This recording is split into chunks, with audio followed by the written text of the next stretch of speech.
Hey guys, Dave from Nerdarchy, for nerds, by nerds, hanging out with a bunch of nerdettes tonight. And we've got Megan, we've got Jen from Pixel Scapes, and Megan is also a novelist and writer. She publishes over on Amazon. She also writes for Nerdarchy. We've got Samantha. She also does some writing on Nerdarchy from time to time. And we have a very brand new player. Jean started with us last week, and if Jen wants to go into the recap. Oh yes. So last week, a tiefling paladin named Ayrton Perrycalf. Did I get that right, Jean? Yeah, you got it. All right. Cath for short, arrives in Gryphongaffe and heads to the Church of the Light. Meanwhile, Agnetha got her memories back. Maybe Maglin made a deal with the hags. Deneen wants to get Agnetha checked at the church because of those severed head monsters in town, but Agnetha won't stand for it. And then Cath joins the party. She's actually met Deneen before, and they bond over some pipeweed. Then Deneen's husband, Alarian, he's bound to a magical bow, which he gave to Deneen so she could use it. And speaking of magic weapons, Agnetha's glaive was enchanted recently, so we visited Jerissa in the library basement to get it identified. And then we went shopping. Although we assume Maglin is in over his head, then we decided we'd better go after the monarch since he's back to killing people. And we're going to sail with Parak, the half-orc, who's Harak's brother. But then the ship is attacked by a dragon turtle. Just one breath of steam nearly killed half the party and killed several of the crew. Parak was unconscious. We were fighting back. Cath was smiting. Agnetha jumped up on the neck.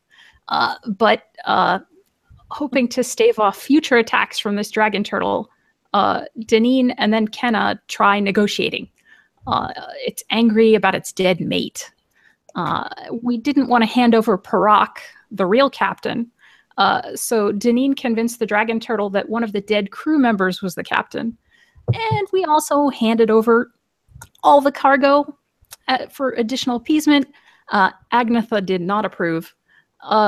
Sorry about the cargo, Parak. At least you're alive. That sounds about right. And if you guys want to just for anyone that's joining us new today, if you guys just want to introduce your characters real quick, I'm gonna go left to right as I see you guys. You're up, Sam. Okay, so I'm Sam. I'm playing Agnetha. She's a half-elf barbarian. Awesome. Jean? I'm Cath. She is a tiefling paladin. And Jen? I play Deneen. She's a wood elf rogue with a little bit of cleric. And last but not least, Megan. Kenna Hollythorn, halfling bard of valor. Nice. And I will be the GM, I suppose. I guess that's the only thing that's left, right? There's no escape for you, Dave. So you guys find yourselves sailing up the river away from Gryphongaffe. The ship, the ship has suffered some minor damage. The crew is been reduced significantly, but fortunately, Parak's vessel is a magic vessel, and as you guys have experienced previously, it seems it's powered by elementals that drive it up the river. So that doesn't seem like it's going to be a problem. And yes, Parak was very sad and solemn about the loss of his cargo, but happy about the keeping his neck. So apparently, this thing has been harrowing him for a little while, though he hasn't been really talking about it. But you guys kind of caught him red-handed. But he professes it's not his fault. His ship was attacked before by another dragon turtle and slain by a different party of adventurers.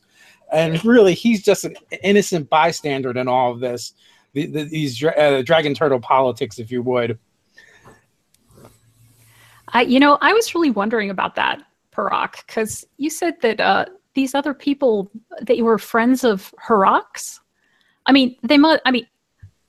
We're utter badasses, but they must be. They were fighting 2 dragon turtles and killed one. That's kind of amazing. Oh, no. You misunderstand, Missy. There was only one dragon turtle at the time, and their adventuring party is much larger than yours. Ah, well, I feel better then. Yes. Their number is almost double your own, so I would not feel bad at all. I think you ladies acquitted yourself more than adequately, and of course, many thanks for saving what's left of my crew and my ship and myself.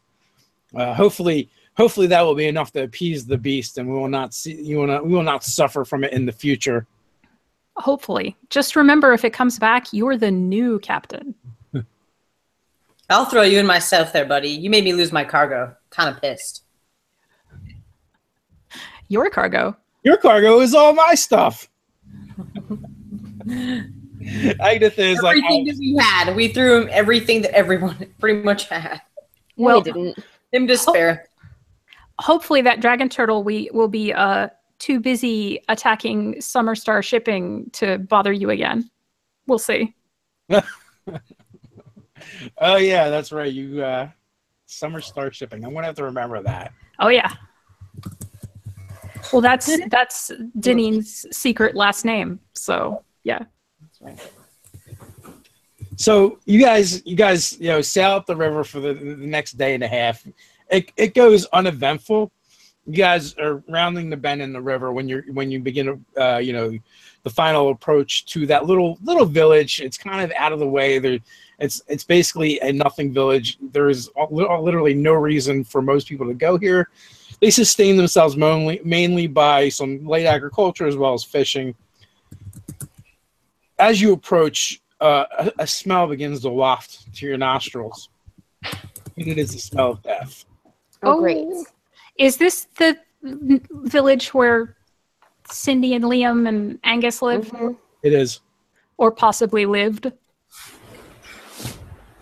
That's not good. And as you approach, it looks absolutely desolate. There does not seem to be anything going on that you can see, which is very odd. None of the folk are outcasting their nets. There is a couple small boats that's kind of listing in the water. One of them is half submerged. The rest are just kind of rocking as they're tied up to the pier. That's not the smell of troglodytes, is it? No. No, it's not. It definitely smells like decomposing bodies. And then you hear a loud bang, and then bang, and then bang. It just kind of keeps repeating itself. Is it windy? It is slightly windy, yes. Mm-hmm. Not windy, but there's a breeze going. I'm gonna go scout that out.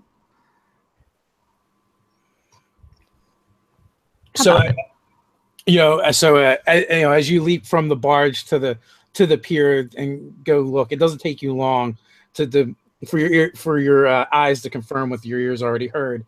It does appear to be a door that's just slamming shut in the wind, and as it bounces, the wind catches it and slams it shut again. And it also doesn't take long to find the first body. Oh no. And so Deneen, assuming these are like the local villagers, at least some of them were on that caravan that she had been guarding before, so she should recognize some people. Well, it depends how far gone they are, actually, but she is looking hesitantly to see if there's anybody she recognizes. Okay, so one of the things you realize that these bodies have been here, and they've been here for quite some time. Some of them have already been scavenged. All right, I'm going to go back to the group. Yeah, these people have been dead for a while. Sorry, I was on mute. Do you think that we should look at all to see if there's any survivors, or should we just leave? We need to gather and bury the dead. I think if there were any adult survivors, the dead would be buried already, but maybe there'll be like a kid hiding around. Maybe one of the kids was taken again, considering what happened last time. Right. And I need to find the least decomposed corpse to interview. Well, could you tell if it was like a violent death or a disease? Was there like blood everywhere, dried we're blood? going to or ask them ourselves.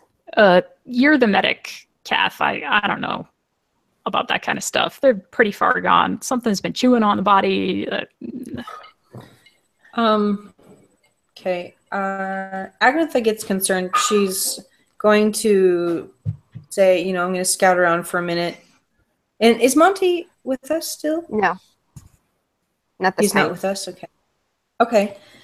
Do you guys want to go and just make a round real quick before we leave? Because I do have a feeling that we should probably leave this place. Obviously something terrible has happened, but if there's anything that we can either catch hold, like maybe it's something to do with the troglodytes or their leader or something that we can find before we leave, I think that'd be a good idea. I reiterate, find me the least decomposed corpse to interview and we should bury the rest of the bodies. Right, because you can speak with the dead. Great idea. Yes, I can. That's a good idea. That's handy. All right, I'll start looking around.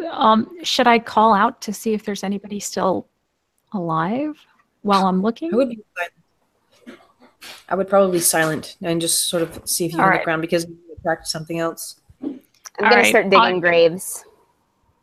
I'll slink around looking for something that still has a mouth and a tongue. Thank you. I'm going to use my wolf senses to use my nose and just, try to sniff. You instantly realize there's nothing here you really want to smell. Do we have any of that little cream left that blocks your sense of smell? Yes. Because if so, I'm using it. Huh. So we pass that around. It's a good idea. Oh, it is so much better. I'm trying to remember the scent of troglodyte is, I guess, what I would imagine Agatha trying to do with that. She would be trying to, see if anything is familiar at all from what we're trying to figure out about troglodytes or their leader. More than likely, this was the monarch. Yeah, they did rebel against him. Yeah. Which was entirely our fault. No, it was them trying to save themselves, which they did. Let's be clear about that. Yeah, but the guy kills people on a whim. That was still their best chance. Okay. So while Deneen so it was his fault, but yes. So while Deneen is looking around for something that will suit Kenna, can you give me a perception check? Sure. Let's see. 21. Okay. She sees more than she wants to. You definitely find what you're looking for. You also, a couple things. One, you notice on one of the door jambs where a door looks like it was kind of like ripped open, that there's claw marks, and roughly the size of a small person's hand. Like not a child size, but not like, not someone that's like 6 foot or above tall, not like a huge warrior, but it looks like a beast, but the claw marks are at the same time like left an imprint like a hand. Is it about the same hand size as those like ape-like creatures we were fighting at the complex where the kids were penned up? Yeah, that would. Oh, that's, yeah. All right. And then it's like, you're thinking that and you're looking, and then you see like there's one high on the door jamb on one side and then on the other side, and then one like actually like above it on the top, dead center. Oh, this must have been a bad scene. Yeah, that's something I guess. Yeah. I'll try to, whichever, I make a note of this and I will tell them about it when I get back. But this relatively complete corpse, I'll try to drag it out by its clothes. Okay. Which is tough because I'm pretty weak. So well, it's lost some mass in the time that it's been here, so it's a bit easier. So it's as you're dragging it out that you hear like the snap of like a bone or a branch or a thick, probably like the sound of like a decent sized branch snapping, and then you hear from the corpse or from somewhere around me. from the other, from like behind the house you're in. I'm ditching this corpse and immediately hiding and going away. Back to the group. Okay. Hiding. So what is Kat doing and Agnetha doing? Kath is hanging out with Kenna, and she's going to say, so what's up? I'm sorry, I didn't catch that. Who's this monarch person? He's responsible for a lot of ill. Are you going to help me dig this grave, by the way? Yeah. Thank you. Agnetha would be helping for sure. Yeah, he's responsible for creating a drug that was turning people into troglodytes when they went off it. And at first we thought he was only doing it for the money, but apparently he's just a malicious bastard. Oh, right. That's no good. He had control over this town. They rose up and rebelled against him. And as far as we can figure, he's responsible for this, but we won't know until we've spoken to the dead. Okay. So, Deneen, you come back upon the group, and you hear the sound of churning soil and the chomp of shovel blades. Everybody, shush. Okay. There's claw marks all over this house with maybe those gorilla things. And I heard like snuffling, snorting, animal noises behind the house. There's something alive here, and I didn't want to be alone with it. So I came back to you. And there was a pretty good corpse there, but I ditched it to come back to you so that you would know. So maybe splitting up, not so good right now. All right, we'll take care of the graves after we've cleared the area. And I'm going to get up and follow Janine. Yeah, me too. I'm going to just follow you, and I think I hear something. Or I don't know if I have to roll for a perception or something. Yeah, you can make a perception check. Okay. 14. So you do hear the scrabbling of like claw against stone coming from the direction that Deneen just came from, and then you begin to hear like a snuffling sound, like something's smelling. We need to leave. We need to find out what this is. Oh my gosh, we need to get to high ground. Deneen's just going to vanish. She just sort of fades into the bushes, Homer Simpson's just going to walk around in the corner. I'm going to probably follow wherever Deneen's going with Kenna. I'm going to like climb one of these houses and get up on the roof. So yeah, Agnetha, there were claw marks on the roof too. Just FYI. Goddamn. Well, I don't know what this is. So just. So coming out of it like an alleyway, not so much an alleyway, but just between two houses, the first thing you see is a clawed hand, black fingernails, on like a garishly like pale greenish colored flesh. Kind of like reaches around the building, and then the rest of it begins to materialize. It's about the size of a man, but it's hunched over on all fours like an animal. You can see the vertebrae sticking out along the back of its spine. The skin is stretched taut, and yellow reptilian-like eyes look out of a gaunt face. The jaw is hanging down, and like it's drooling, and saliva is everywhere. And it's got this long, almost snake-like tongue that's black. That's kind of like tasting the air. It doesn't actually have a nose per se, but more like, the nostril slits, and the thing looks kind of emaciated, and it looks very unnatural. Ooh, Kat looks at it. She's not a troglodyte? Not a troglodyte at all. Okay. You need to shoot that thing, Deneen. Kat says, are you a good beastie or a bad beastie? So Kat just steps out to talk to him? Yeah, so, that's what we're doing. She sees it and she just kind of goes, "Whoa!" Yeah, so you see it. It's about like 40 feet away, and it appears, and then another one appears, and another one appears. Oh, there's 4 of them. It's a pack of beasties. You immediately regret the decision to step out and say something. Nope. That's up. Does she? That's what I want to know. And Well, Kat sees all these start approaching. She goes, "Oh, a pack of beasties, right?" She just kind of gets a better grip on her hammer just in case. Oh my god. and then a fifth one steps out behind them, and is like, this one is walking a little more upright than the others, and it's like gnawing on a decomposing arm. Oh. Should we run now? So you basically hear animal noises in response when you to calling out to it. I'm gonna cast tongues, but I'm gonna let Kath have this one because she's already started speaking to them. Yeah, just before you cast the spell, you hear them kind of start to like chitter almost like in a chorus, and in a chorus almost like in unison. Fresh meat.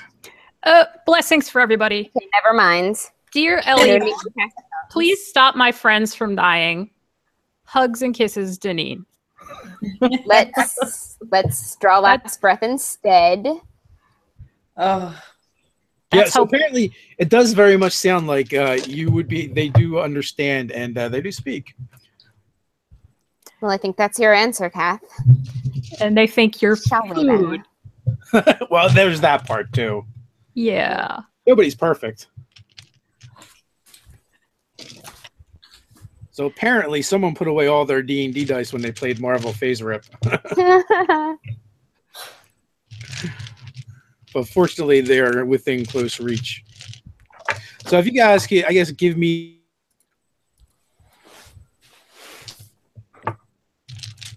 Give you what? Perception rolls? No, initiative. Initiative? Or initiative, I mean? Thank you. Initiative. 7. 12. Oh! A whopping 11. Nice. I don't know if you guys can see that number. Oh, great. Damn it, Dave. It's a good way to. It's a good way to start the night. I'd rather you use it up on initiative. That's Word. true. Does Kath have time to get a spell off before we start things? Let's see. They are about 40 feet away.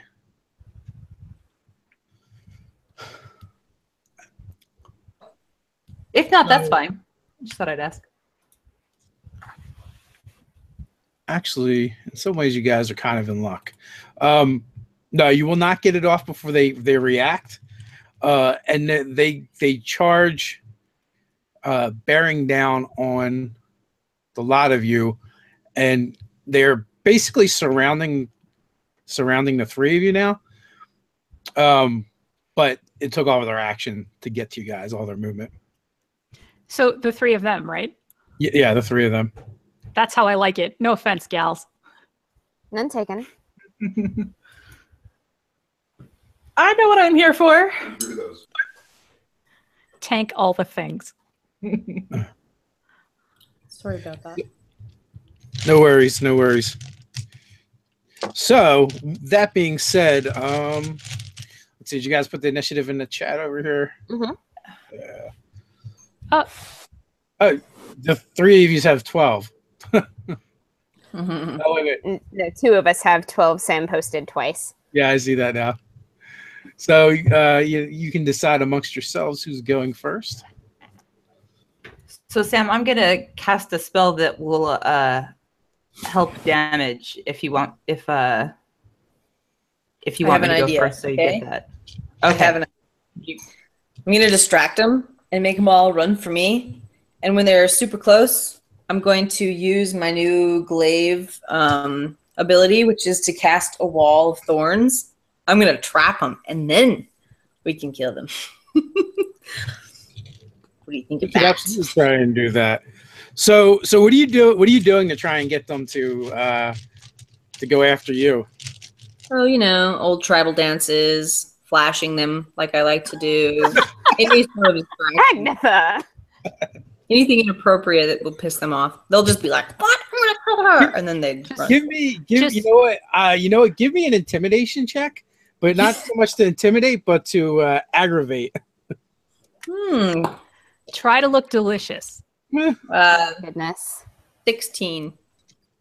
A 16? All right, so you are going to get their attention. When you break off, one of them is going to take a swing at you and miss horribly. Yes. Sucker. Kenna and Kat can also make attacks of opportunity as they go to chase after.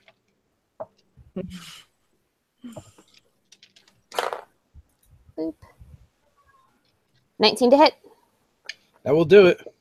Woohoo. 15 to hit. 15 will also hit. 8 damage. Okay. 23 damage. All right. So We need to get the oil out again. 23 damage actually obliterates one of them. Woo. So you just, it turns to go, leaving itself vulnerable. You slam your hammer down on top of its head, just totally crushing it.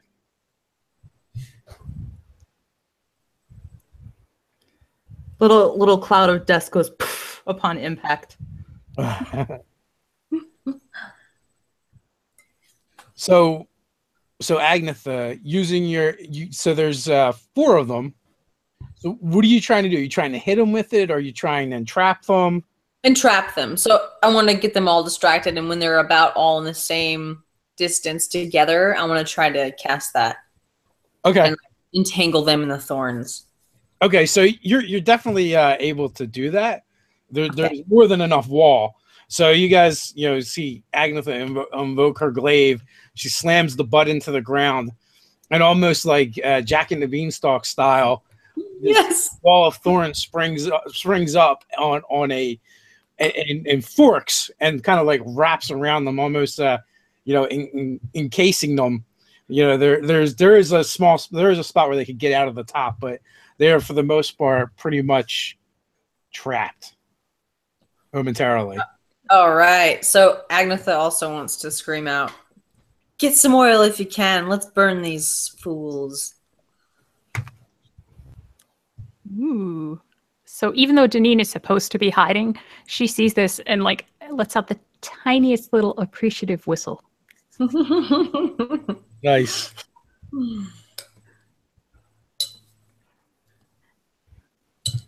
So what is Kenna going to do? Kenna is going to... Well, they're restrained, right? Are any of them loose? It's not so much they're restrained, but it's a wall around them, and it's also 20 feet tall. Okay, so we're not going to be getting in at them then. Not easily. And it's also a wall of thorns, so it looks extra pointy. And anything. All right, yeah, I'm gonna get some oil out and do what Agnetha says. That's a great idea. Let's have ourselves a barbecue. Aren't you glad we shopped for extra? Yes. I needed a good nail necklace. Those black nails will be beautiful around my neck. Not if they're charred. You're right. You could use them as drawing charcoals. Okay, so you get the oil out. If you want, you can start lobbing it in. Yeah. Yeah, that's what I'm doing.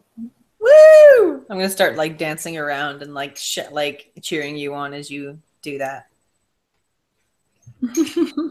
And okay, so that brings up. Oh, I'm sorry, Jean. What were you doing? You were casting a spell. Yeah, I was going to cast... Well, it changed once I realized how easy they are to kill. So they're... Right? I couldn't even get to them? Correct. You technically don't have line of sight now. Okay, then I'll just hold my action to see if one for inside, and if it does, then I'll attack. Okay. And then Deneen. So, similarly, since I can't get line of sight on them, I'm going to wait until there is a viable target and then shoot it. Okay. So, all right. So now they begin trying to rip their way through the wall. It's definitely slowing them, and it's a very what you would imagine. It's a very painful process. Sam, can you roll 7 die 8 and let me know what you get? Roll 7 of them. Yeah, 7 die 8 is the damage. Oh my! Is that just from the thorns, or is that the fire too? That is just from the thorns. We haven't even lit them up yet. If they die from this, we're burning the bodies anyway. It's just generally a good practice with undead things.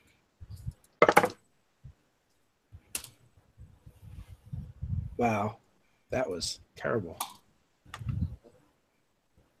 So they're all 28 altogether. 28. Okay. They well, that was a fast fight. They literally ripped themselves apart trying to get through the wall of thorns. Their bodies are basically like stuck in the wall, and they had absolutely no sense of self-preservation while they were trying to get it the lot of you. While all my friends were finding or doing all the stuff that they were doing, I would imagine that Agnetha, after she did the wall of thorns, sort of made like a dash action to get like a piece of wood that was on fire, just so that I could come back and burn them. Oh, would I have on fire? Was the fire already happening? No, not yet. Yeah, they're just soaked in oils. It doesn't actually. But we are lighting it up now, so. Okay, I wondered if you would do that because I was like, yeah, I know the thorns would really hurt them, but I wanted to make sure that none of them escaped. I know we have to burn the bodies just so they don't get back up. Right, because they look call it a superstition. Unnaturally, yeah, not mortal almost. Yeah, they need fire. Burn the bodies, throw the ashes in the river. That's the only way to be sure. That is a glorious idea. Thank you. We could burn. So Deneen, who's been hiding in the bushes the whole time, her dagger comes sailing out of the bushes and lands next to Kenna, and then Deneen whoosh, appears there and says, "We could throw some other bodies in the fire while we're at it if you want." And she picks up her dagger. I feel like that would be almost disrespectful to their memories at this point. I just feel more comfortable with it if we buried them properly. The bodies of the people. However, if you think it would be more prudent, we could make a different pyre, but it would need to be an actual respectful pyre and not just monster fire. I know how to do respectful. I've done respectful pyres before. I would mention. I'm just thinking if there's an undead problem. Yeah. That might be the better way to go. All right. It would. Yeah, we do need to. A lot of them did get bitten. All right, show me to this fleshy corpse that you found, and we'll get to work then. It's over here. It's not far from here, of course, because we just came over here to discover these guys. So she'll show Kenna the house where she basically dropped this body on the lintel. So that'll be tonight's quote. Don't put the peasants on the monster pyre. Give them their own. Yes, it'll be respectful. Yeah. A respectful pyre. Yes. Okay. So you guys are able to do that and make short order of it. I mean, the creatures are easy enough to just set the fire. Do any of you guys have knowledge religion? I probably have a religion. Let me check. Religion's for other people. Baby. Says the party cleric. Nope. I have a -1 in religion, and I'm keeping it that way. Well, in that case, the bard can actually jack of all trades. Oh, did you not end up having it, Kath? No, I have history instead of religion. Okay, let's see what comes up. 10. 10. All right. So after examining them, you don't think they were actually living. All right. Fire was a good choice. The things that are burning? Yeah, yeah. Oh, yeah. Deneen keeps looking over at them suspiciously as if maybe they'll start moving again. It could happen. It's been a bad few days for monsters, so yeah, just in case. That's true. You guys have had a bit of a run. So, and lay them out respectively on a pyre and do the thing. Except this one. Talking to this one. Except for that one. But you're able to do that without any further disturbances. And you what you found is it looks like an elderly woman who's in, some of the better state. Like it looks like she hasn't been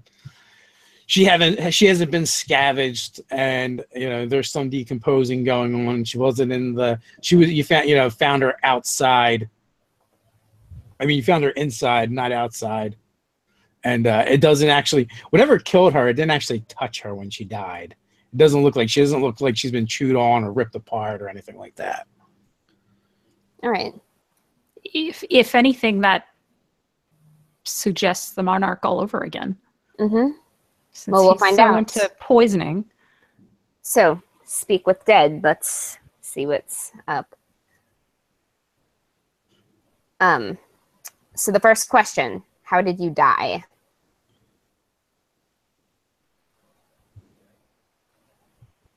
A pain in my brain.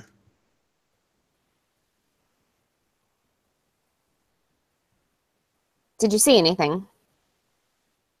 One is disgusting monsters. Those creatures, they look like animalistic men, or I've heard tales of apes. Okay, I'm going to look to Janine, like as if to ask if there's anything she's got in mind that would be good to ask, because we have 5 questions. I've asked 2. How about, I mean, like everybody else, she would have been in town when we were fighting the monarch. She would recognize him. Has she seen him or any of his minions? Ask that question. No, these, I don't know if they work for the monarch or not, but they did not look the same. It was not it was not the muscular hairy men, nor the lizard creatures. All right, Agnetha. So maybe that means. Sorry, go on. Just, I wonder if we still don't really know if the ape things had anything to do with him or not, but. And then she looks to Agnetha and Kath expectantly. I've never seen anything like this before, I don't think. Well, do you have any questions you want to ask the corpse that we haven't already asked? Right. What time of day did the attack happen? That's a good one. It happened just as the sun was going down. It started with the howling, that awful howling from all around the village, and then the screams started soon after. Oh, I do. Did they have any warning of this? Was anything strange happening before, or did these things just come out of nowhere? It was just a typical night. Everything had calmed down. Finally, we had gotten rid of that awful man and his monsters, and we were able to get back to our regular life, and all the children were back in the village and playing and happy, and life it seemed to have gone back to normal. What man and monsters? The monarch. The monarch had come through previously then. So these ape things attacked and people were screaming, but she died of a pain in her brain. So aren't there... It's possible she just had a stroke. Could be. The other people could have been screaming from the pain in their brain. It doesn't say what was causing them to scream. That's true. Well, whatever it is, we're out of questions now. Well, so Deneen looks down at the woman and says, thank you for, even though the woman can't hear, of course, she'll say, thank you for your help, and we'll get you situated.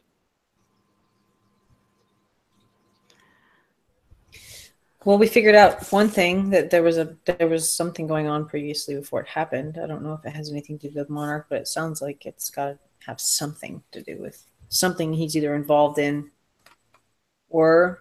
Well, we are just about to head back up to the place where he was holed up before, so I guess we'll find out. Yeah, So we'll find out. where those kids were stuck in the pen by the ape things, wasn't that his compound or part of his compound? I mean, Yes. so you could have figured that they're associates at least. Yeah. I think that's a safe assumption. When you had encountered the children, you guys were in the process of freeing them when a couple of those things kind of like vaulted over the wall and also made it a beeline to try and snatch one of the kids. Right. They were trying to snatch Angus. They were trying to snatch Angus. Have we found his body? You have, well, you know what? Make a investigation check. Oh, I'm good at Have that. Have we found any children's bodies? I mean, could we tell, were there small little corpses around town? You definitely 19. found children. Okay. You're certain you haven't seen him? That being said, there's definitely different bodies that had different amounts of decomposition as well as being scavenged. I mean, even, pecked at by crows and, other wild wilderness creatures. This whole thing is confusing because they have different levels of decomposition. The way she describes it, it sounds like maybe everybody died in that incident, but maybe They not. didn't all have the same conditions. Some of them were indoors, some of them were outdoors. And it's true. If some of them died by some kind of withering curse. Also, yes. Yeah. That could have advanced I don't know. decomposition. There are a lot of factors that weigh in on how much a body decomposes, such as the level of moisture surrounding them and whether or not something got to the body. Okay. Just forget I asked. I don't know about all that stuff. It just seemed weird to me. That's all. It wasn't by a lot. The biggest difference between this body and the rest is this one hasn't been munched on. Maybe because it was inside the house. Or ripped apart. that is like the bulk of the bodies you found that have been ripped apart. And then some of them where some of them were actually looked like they were literally ripped apart, and then others just looked like they've been chewed on or eaten. All right. Well, let's get the rest of these bodies their funeral pyre. Could I possibly? Are we in a place that we're gonna stay here, stop, and move ahead, or do we need to keep going up the river? The place that we're going, we can get to on foot. Okay, so can I use my spirit walker if I see any kind of a bird or any kind of animal life around me? Yeah, you want to use the beast senses? Yes. Okay, what are you trying to do? If Agnetha sort of squats down and looks around and wants to see if she can notice any kind of a bird that she can. Well, actually, birds are very easy to find because crows and ravens been kind of hanging out at this place. Right. So maybe I can even take off some buzzards. Okay, that would be fine. Maybe they'll know something that the dead doesn't know. Okay, so one of the things that happens, as you take on the senses of one of the birds is one, the smell of death and decay comes kind of like rushing back to you, which had been blocked out, and but it doesn't necessarily smell bad to you. Taking it in through these carrion eaters' senses. All of a sudden, I'm like, that's not too bad. Okay. So, you know what? Give me a perception check with advantage. Okay. We're using the bird.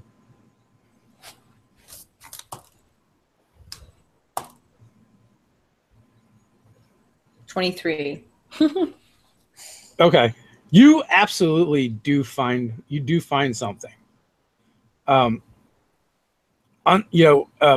one of the houses, and just poking out of the brush, you see the foot of a primate like sticking out from the underbrush, just barely. Okay. So, can I fly low and get a clear view of this? Yes.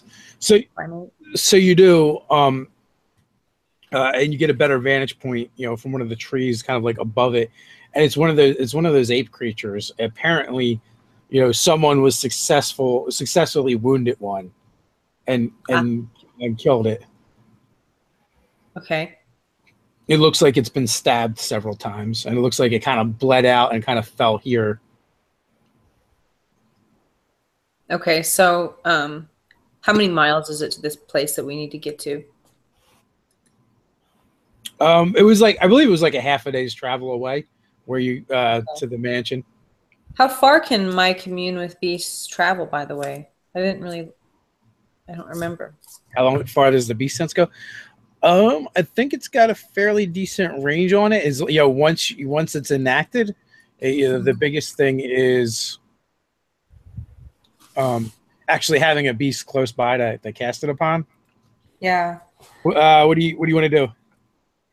If I can, so I can. I'm just going to, come back, make a rounds, and come back to my friends, and hopefully see something else if I can on the way back, or anything that I didn't notice before. But I'll head back. Okay.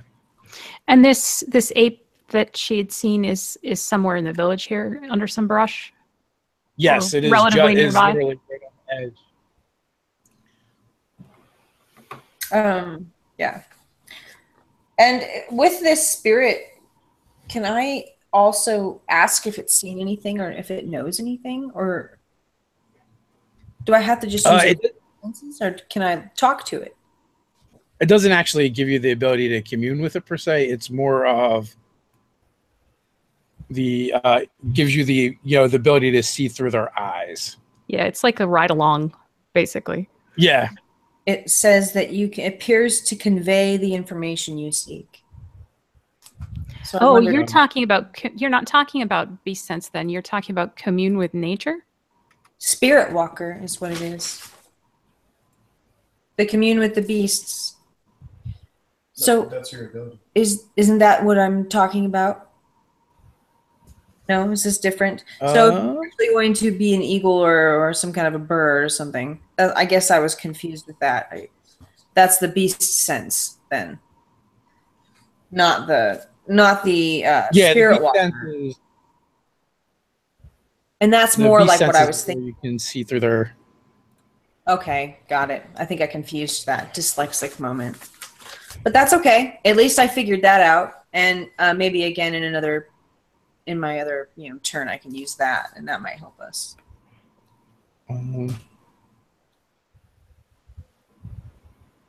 But yeah, so I'm gonna go convey the information that I found with my friends and the spell. Yeah. So okay. So yeah, you can do speak with animals or beast sense. Both of those are options you have. Okay. So you could try. You could also try talking to some of the birds if you wanted to try that. Yeah. Okay. Do you want me to wait, or do you want me to do that now? Okay, and then Spirit Walker is you actually can commune with nature. Yeah. And so that is an ability you have. So it's the same as the commune with nature spell, which the information you can gain from that is terrain, bodies of waters, prevalent plants, minerals, animals, and people, powerful celestials, fae, fiends, elementals, or undead.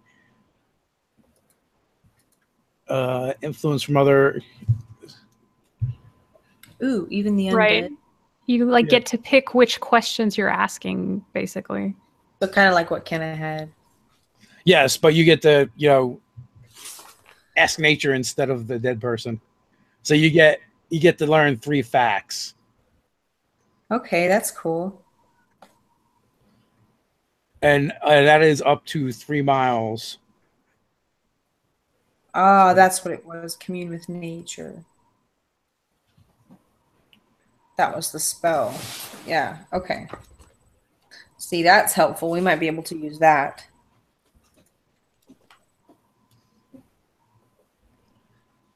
So yes, that's absolutely on the table as an option. So what are you guys doing? I'm casting thaumaturgy on the respectful pyre to make it the flames be pretty colors. Ooh. Yay! Make a show of it. I will sing a requiem as you do this. Nice. Make it feel like a real funeral. Janine will try to, in her typical awkward, "Hey, Elevin, these poor people died" kind of way, try to say a few words, and she's hoping that he will inspire her like he did last time. Okay, so you can all take inspiration for your respectful approach to the dearly departed. Aw. Nice. So, but as Janine is doing this, she actually seems like maybe a little self-conscious about it. Like she keeps glancing over at Kath to see if she's reacting.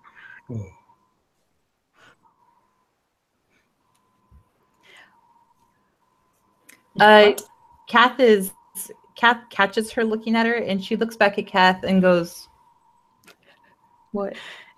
Janine just kind of shrugs and gets back to focusing on what she's doing.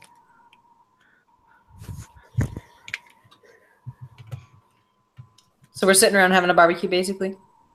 No, and we're then there's being Agatha.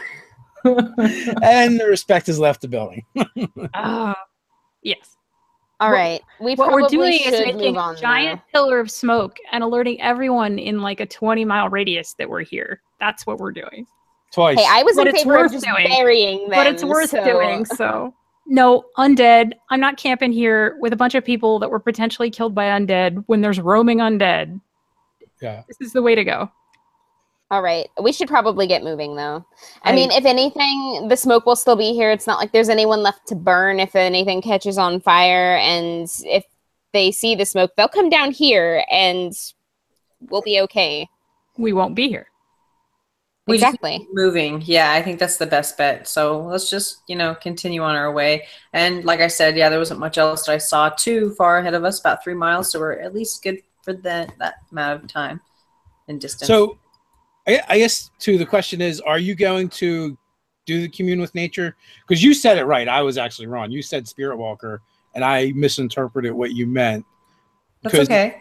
If you decide to do that, it'll take you 11 minutes to do it, and And that's why I was doing it. I figured I was just doing nothing but sitting there and meditating basically and trying to figure out whatever else I could before we continued on our journey. So that was So while we're doing the funeral thing.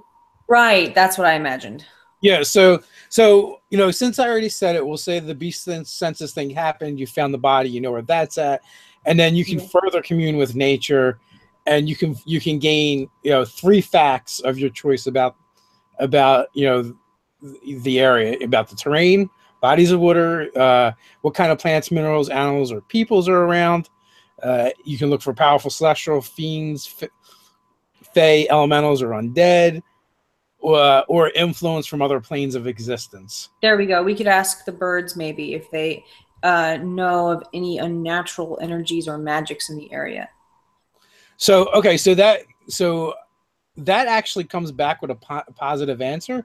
So within 3 miles, there is definitely the bleed and influence of another realm that is taking place in this area, and it's being heavily influenced from a realm of chaos. It's called the bleed. Well, no, it's just bleeding in from another world. Oh, excuse me, I didn't hear you correctly. Okay. Although it does sound very ominous. I like that. Yeah, so that's interesting. So, especially because now she knows where it is, so that's got to be handy. Yes, there is definitely a place within within 3 miles that you know of, and you still have 2 other facts you can try and discern.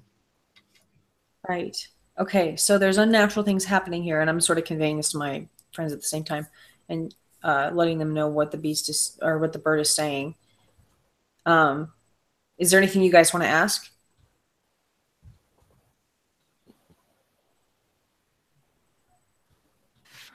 From this list, Are there any? I think Fey, Fiends, and Celestial is one of the things you can ask. It'd be nice to know if you could ask if there are any fiends around. What Well, I would comes from assume the there chaos was plane? What was that? Chaos plane. Is there a chaos plane? Isn't that where he said the energies were bleeding from? Yes. Yes. So Yeah. is there a way to ask if there are any like chaos plane beasties about? Well, we could ask him that. I would assume that there were, though, and especially since that's what we saw. They're pretty chaotic, and they didn't seem to be mortal anyways, so I would assume that question's already been answered. Oh, good point. well, So there's the powerful undead question, like if there's more, or a master So is there, thing. okay, I'll ask him if there's any sort of evil, chaotic, unnatural things that are coming out of this, I guess you could say portal even. So okay, so you do get the positive for there is a powerful presence that is a positive sentience presence that seems to be connected to this chaos. Okay, so that's positive. Okay, so that came back. Yes, it is something chaotic. Is there a cure that you know of? Is there a way for us to stop this from happening? I'm going to ask. That's actually, so that wouldn't be one of the questions you could ask, because this is more about features, terrain, and what's around. Okay, so just the basic. That's all he knows is there's something weird going on. Okay, has it affected the natural land? We could ask that, because if it's affecting the people, it may even be poisoning the land. You know what? Yeah, I'm gonna say, yeah, basically where this bleed is coming from is definitely the terrain is being affected. Okay. Okay. Well, it's all right. We can use that even later. So that's something that, that both Kenna and I have, is speaking to unnatural and otherworldly things. So I'm going to thank... It's useful. Yeah, I will thank this bird, and we can continue on our way. So yeah, the land has been hurting, and people are hurting, and there's something that's coming out of this weird void. That's all we know. So if there's some kind of planar bleed here, there's all those other planar portals opening near Gryphongaffe too. It's like the whole world is getting more full of holes. There's chaos happening. Well, okay. Deal with the thing in front of us first, and I guess we can look into that later.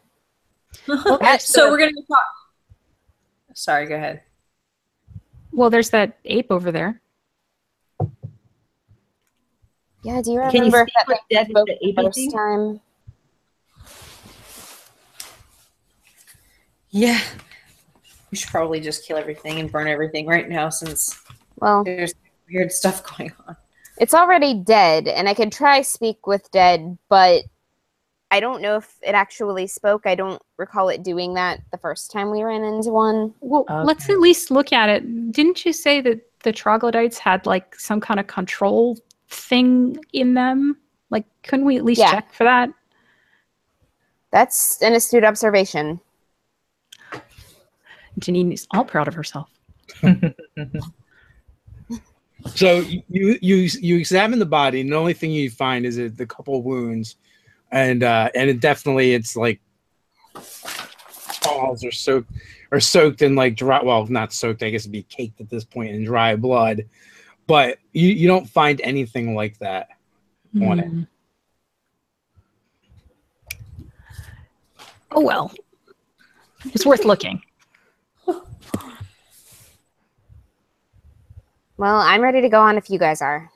So are we heading toward the complex, or are we heading toward this bleed? Are they in the same direction? It is actually to the east of the compound. So it's The bleed seems like the bigger problem to me.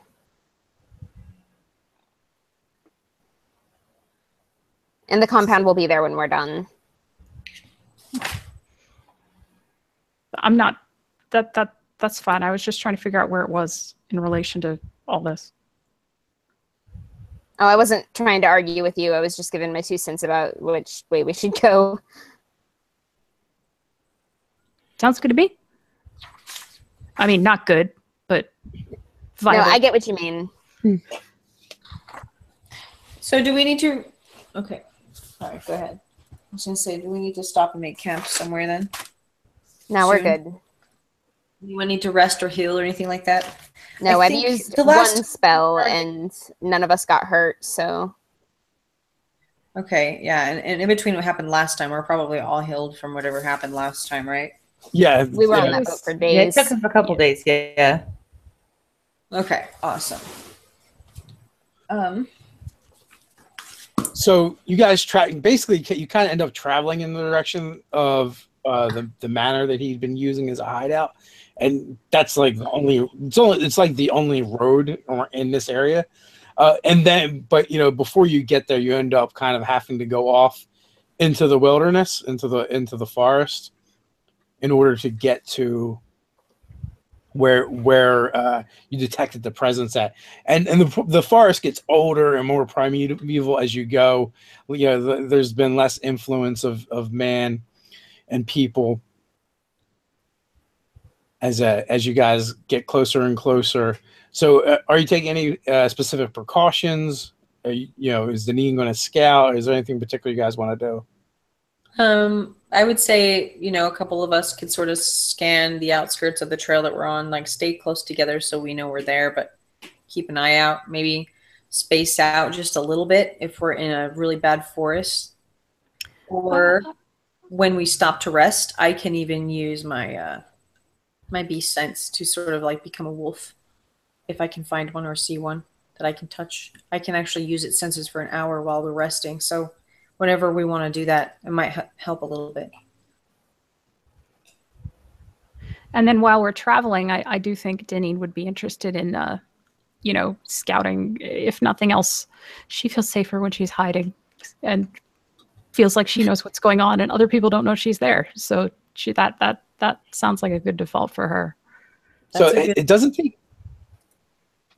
take too long before you begin hearing the eerie echoes of those creatures kind of like calling in the distance to each other.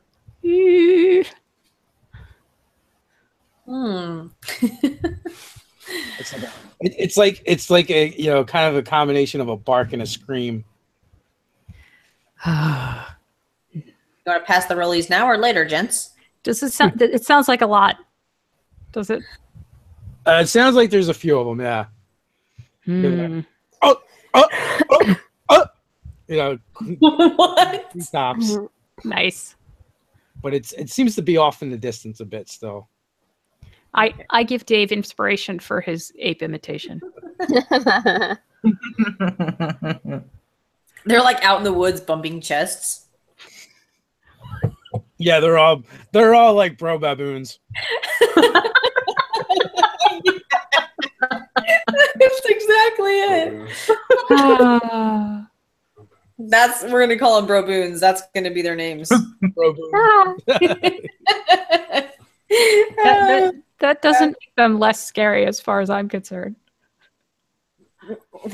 That are easy to burn alive. Well, we are in a forest, so maybe keep the fire contained. Yeah, that's true. And I can only use it once a week, so it's not like something I can just bust out whenever I want.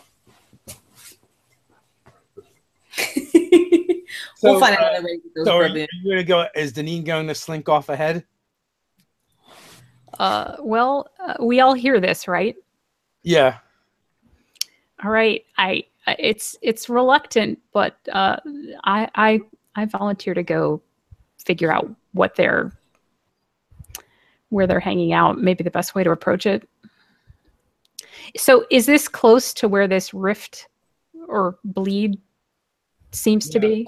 It is definitely heading in that direction. Okay. So I can go check it out and report back. How about it?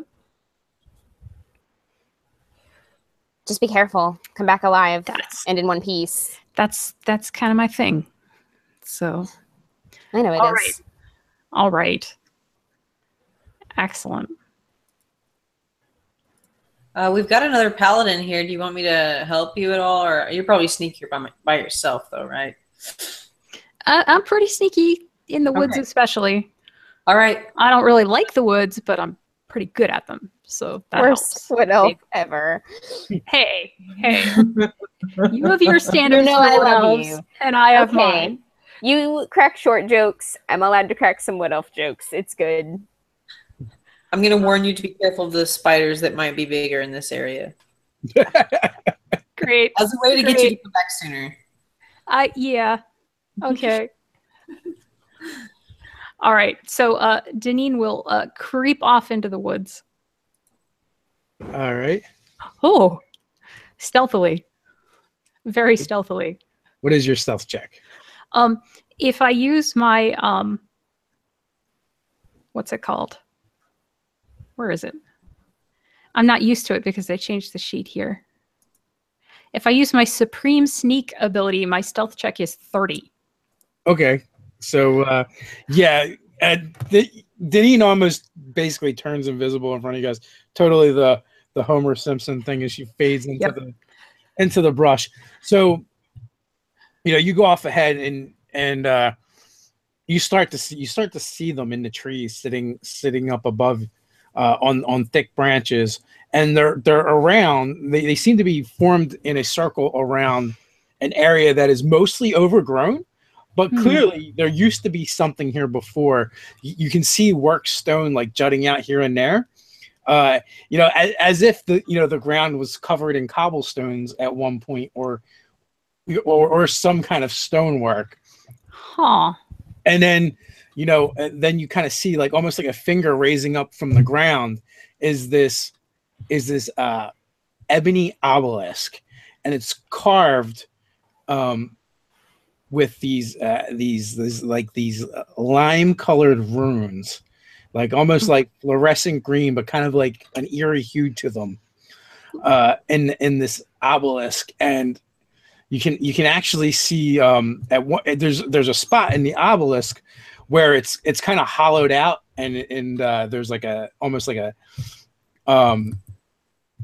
like four pillars, like kind of hold, continue in the obelisk, so it goes up, so you can kind of like see through it, and hang. Almost like it's up on legs.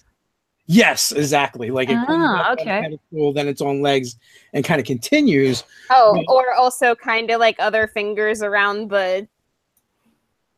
Could be, but there's actually something in that hollow.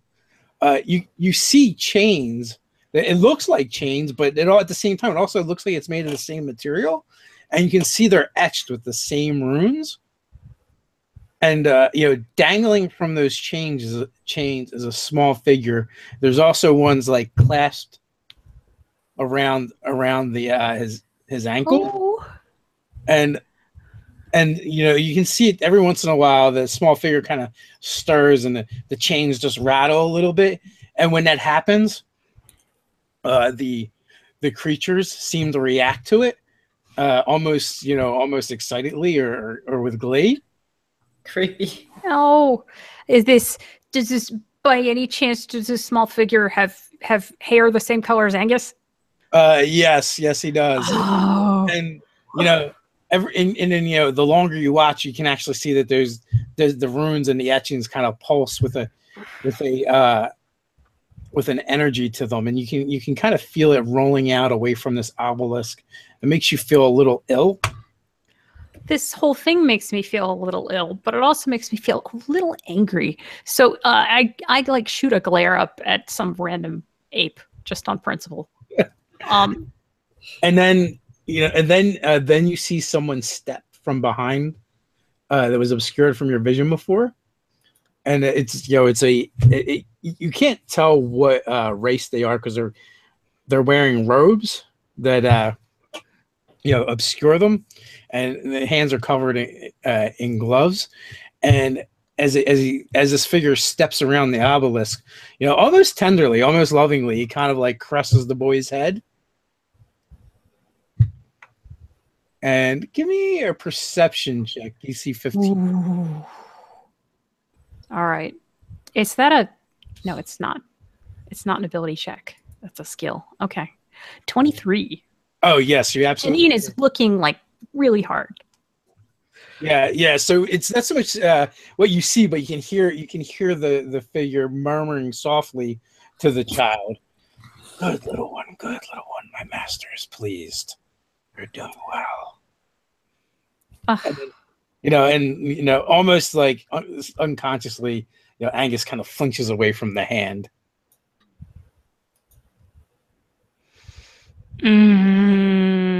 All right.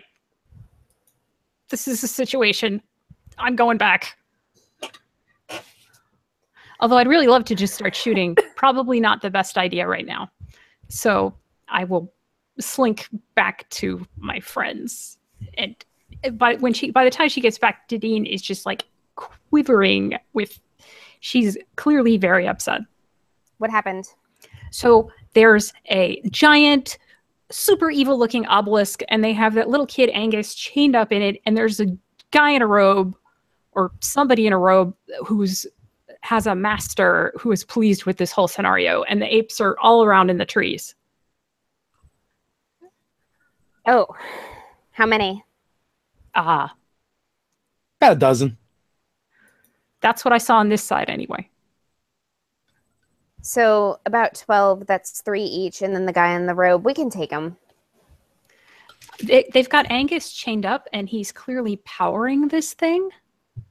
I think I should go try and unshackle him. Let us cause a distraction first. Or if...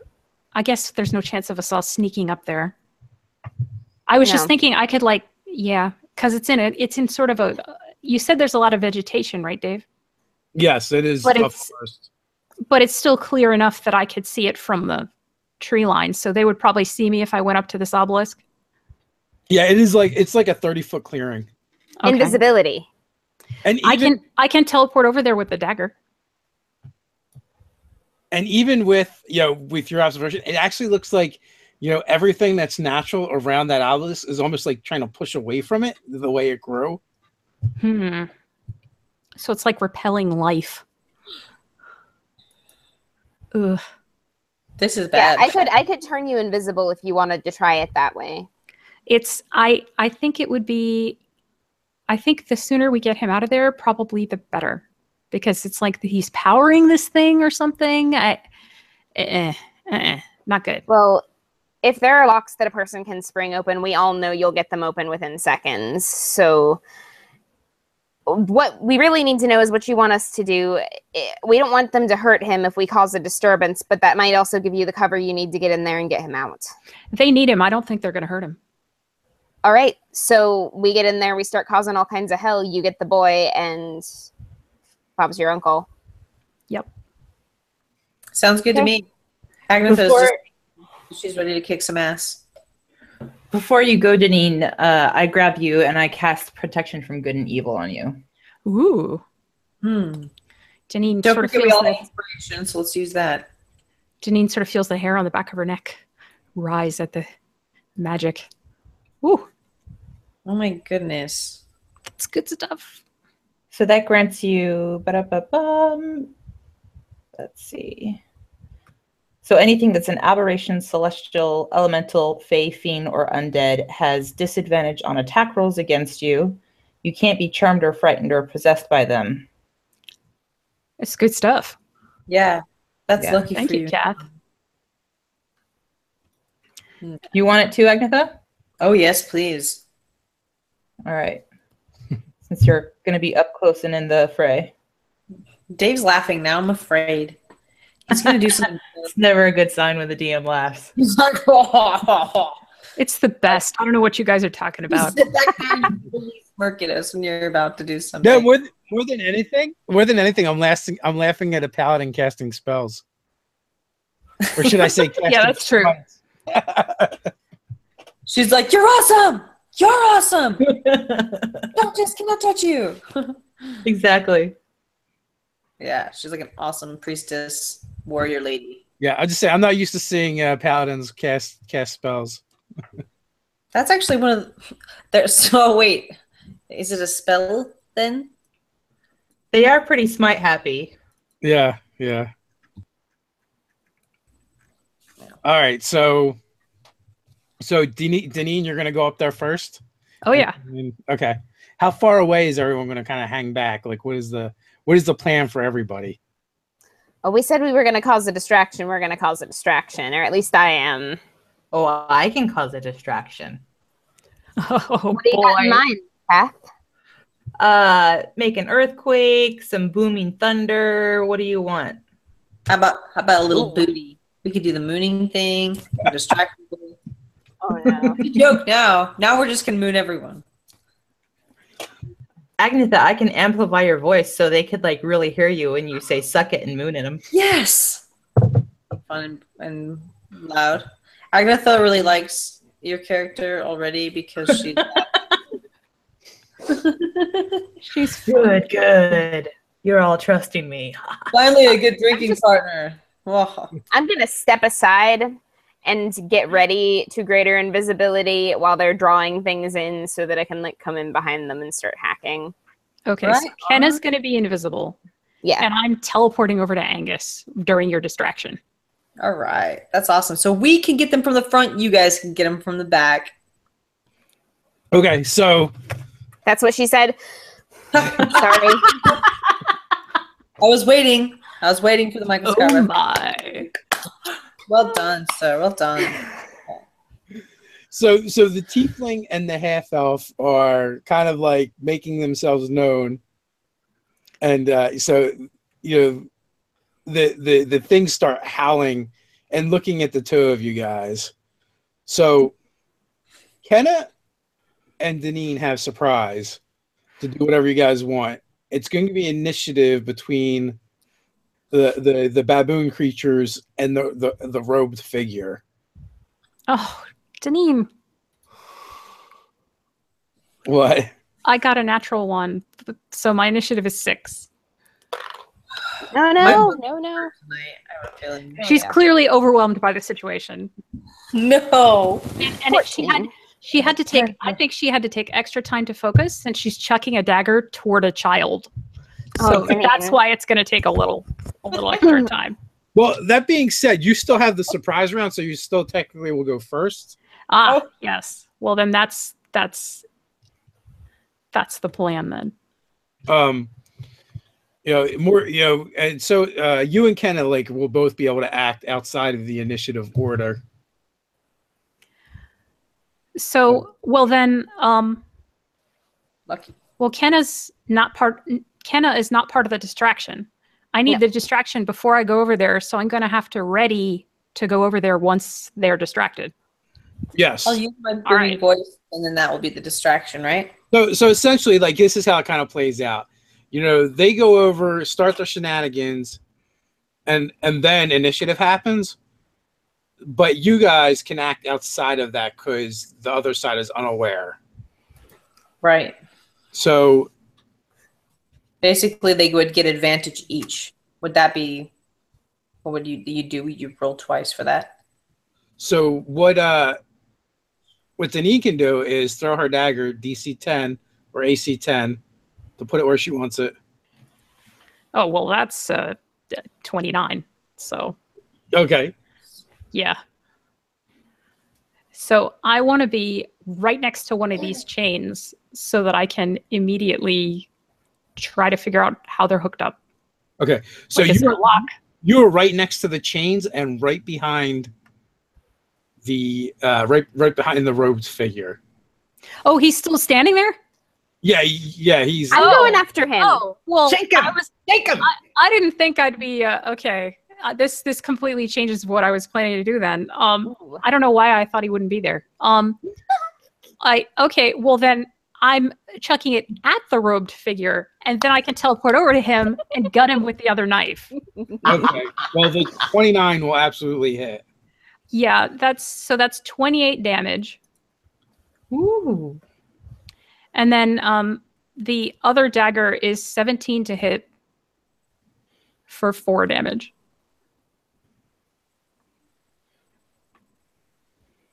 Um, 17 to hit. Yeah, absolutely hits. Yeah. And I'll just shank him. But this is a really bad situation because now I don't have advantage anymore, and I'm out here by myself. So Do you get it if you This have was an a ally terrible that's idea. adjacent? yeah, I can. Okay, well, you will shortly. Oh, good. Shortly. gonna work? Shortly. Teamwork. Yes. Yes. Yes. Can you take a person with you when you do your flingy teleport thing? Nope. You cannot. Oh. Wow. So, okay, so that happens, and what are you doing, Kenna? I'm gonna come up to the guy too. I'm gonna stab him in the kneecaps. Let's do this. All right. Kath didn't Need realize needs that her Kenna was advantage. sneaking up that direction, or she would have cast protection on her as well. I'm good. He can't see me because I'm hiding / invisible. Kenna, aim 21 higher. to hit. Just start stabbing in the upward direction when you get close. It's gonna 21. kneecap him. Yeah, forget the kneecaps. Aim higher. 10 damage. Okay. Oh, do I get my second attack? You absolutely get your second Oh, attack. yes. Aha, that is even higher than the first attack. So, no. Okay, 9 damage. Ooh. The rogue double team. Okay. Excellent. She trained me well. This is as it should be. I can't see what she's doing, but I see the slashes appearing on the guy, and I approve. I give an approving nod.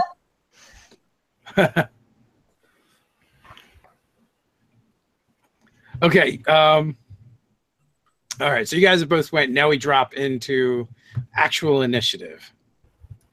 Okay.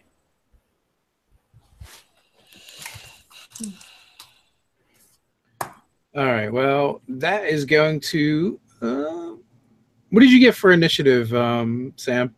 15. Okay. So, so you and Jean go at the same time again. The ginger I'm snaps are on a wavelength. Yeah. I'm pretty sure Agnetha's dex beats mine, so I got 1. I'm pretty sure Angus's dex beats yours. Just I'm saying.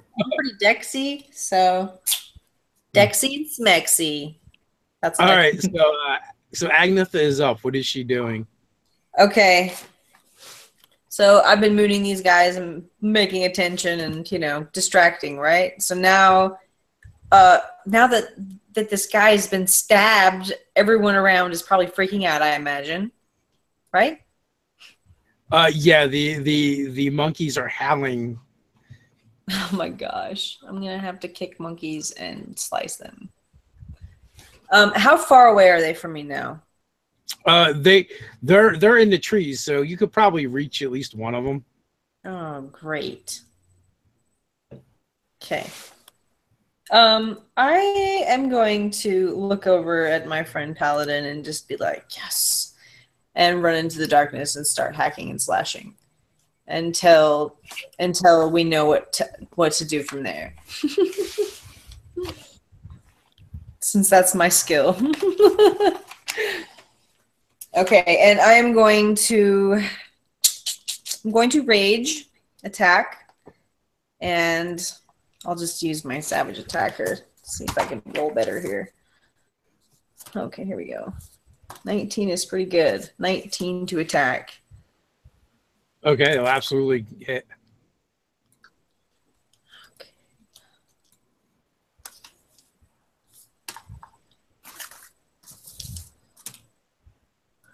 So 12.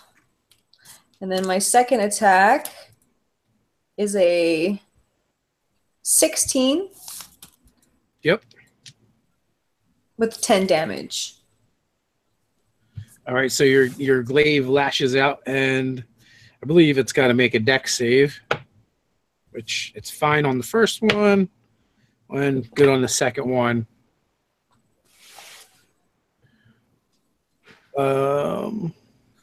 And you almost cut this thing in half. It looks mostly dead, but it's not quite there yet.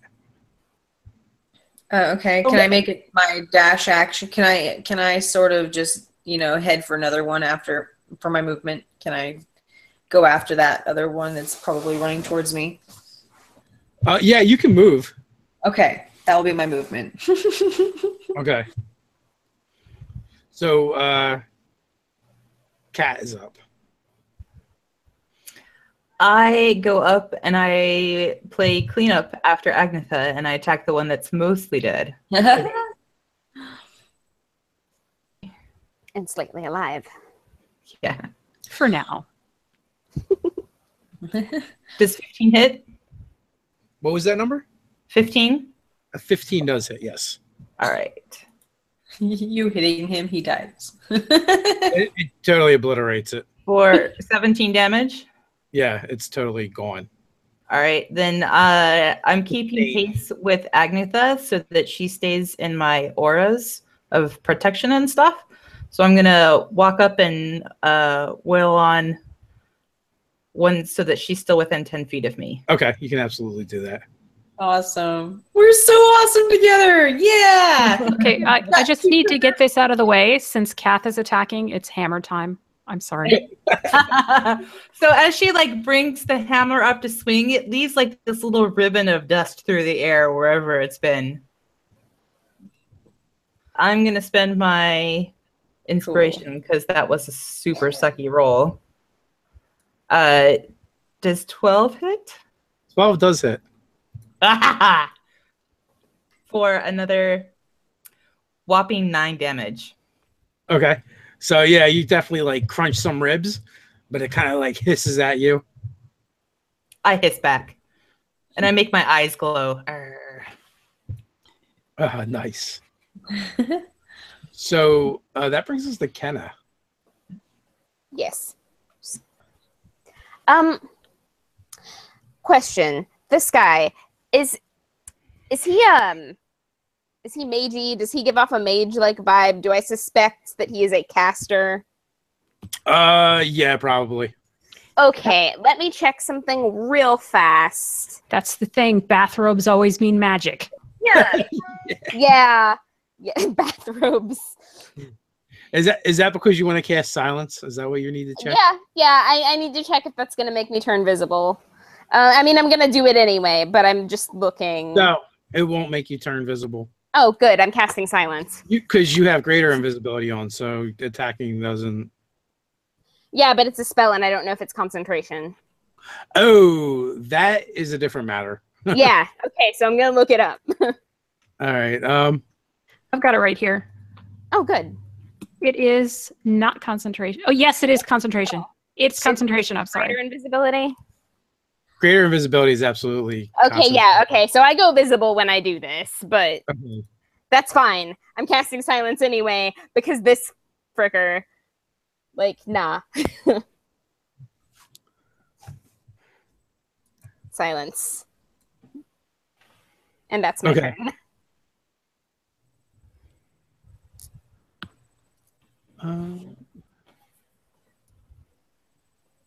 All right. And that brings us to him. And so the world goes completely silent around you guys. He kind of realizes that he's got a bit of a problem.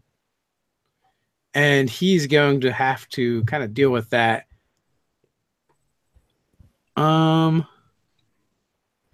Actually, so both of you guys also have to give me a wisdom saving throw. Good thing I have protection from evil and good. Mm-hmm.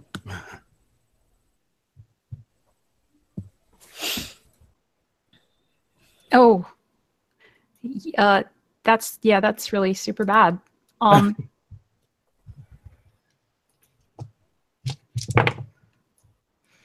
Oh, well. What'd you get? A 6. Okay. Oh. Kenna? Okay, I'm sorry. When am I rolling? I lagged out a little bit earlier and I missed something. Oh, wisdom save. Wisdom save. Yes. Not that kind of caster, is he? 13. 13. Okay. So you both take 7 points of psychic damage Okay. as you kind of hear like this whispering sound in your mind that just makes your skin crawl. Is he mystic? That's a good question. At the same time, he kind of looks around him, kind of assesses the situation. Both of you can take a attack of opportunity. Not one. I'm re-rolling that because I'm a halfling. It's good to be a halfling. 20 total. No. 9 damage. My d6 is on fire tonight. So Janine's aiming for the neck, 25 to hit. Mm-hmm. For 29 damage. Wow. Okay. You got the neck pretty good as he kind of like staggers away. Blood is like streaming out of his neck. And as soon as he breaks through the wall of silence, kind of turns and gives you both a bow. And I leave the dagger in his neck. Okay. And then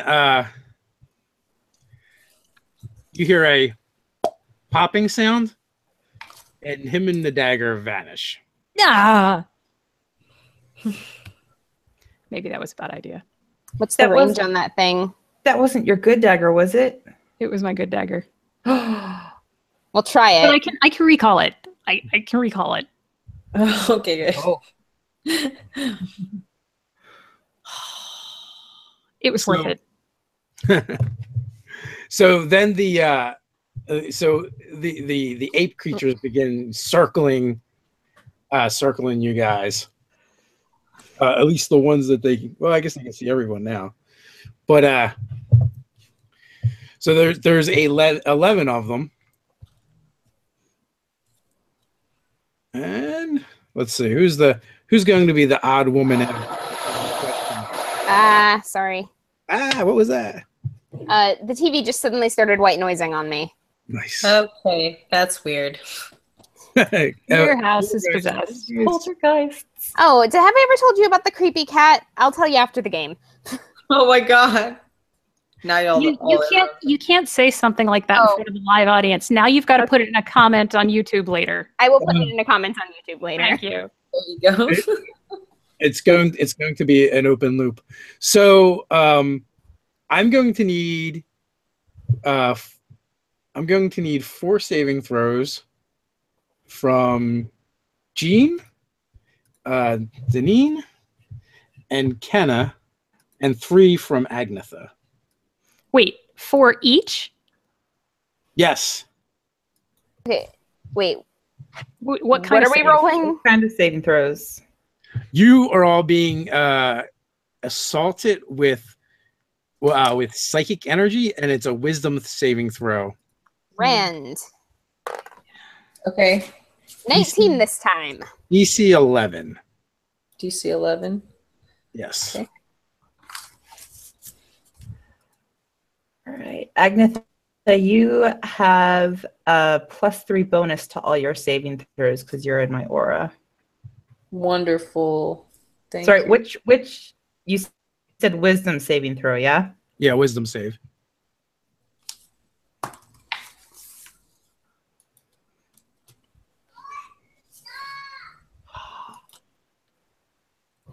Haha. So Right, I had to use my second inspiration, but I'm good. 23.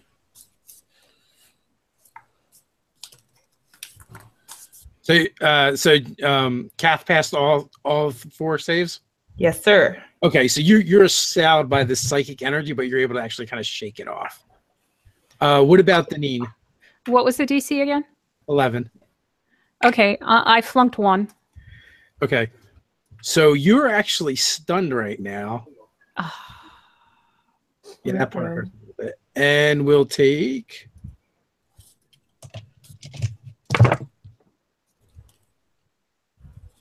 16 points of damage. My protection from evil and good doesn't help me, huh? I guess not. I don't think so. Okay. Just checking. What about Kenna? I got a 19.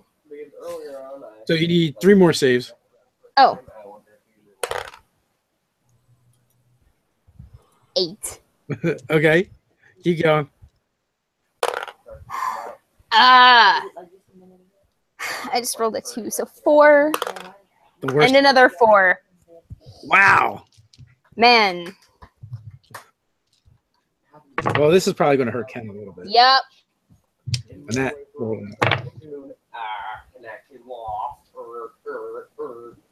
6. Wow. I just romped Kenna. 54 points of damage. All right. I'm alive still. And you're stunned. So, Agnetha, what'd you get on your saves? Well, I rolled 4 8s. So the That's 8 actually passes because of you get a bonus from from the aura. From the aura. And what's your last one?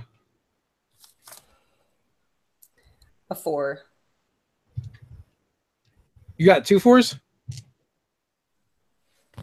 1 4. So you should have 1 more roll. It should be a total of 3 rolls.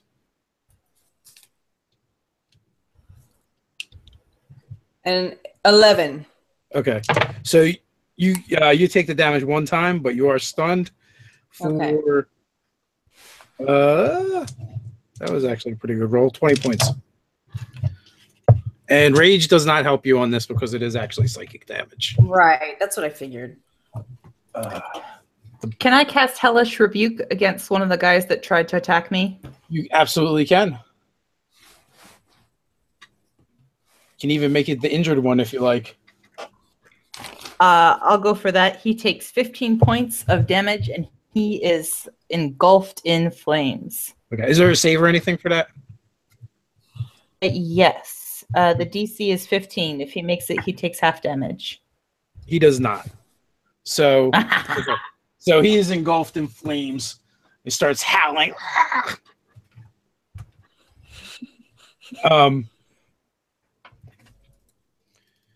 Okay. Oh, you know what? Can it give me give me 3 concentration checks, I guess. Oh no. You're muted, Kenna. Yeah. How do I do that? That's not a skill anymore. Yeah, it's a Constitution saving throw. Okay. And it's half damage dealt or DC 10, whichever is higher.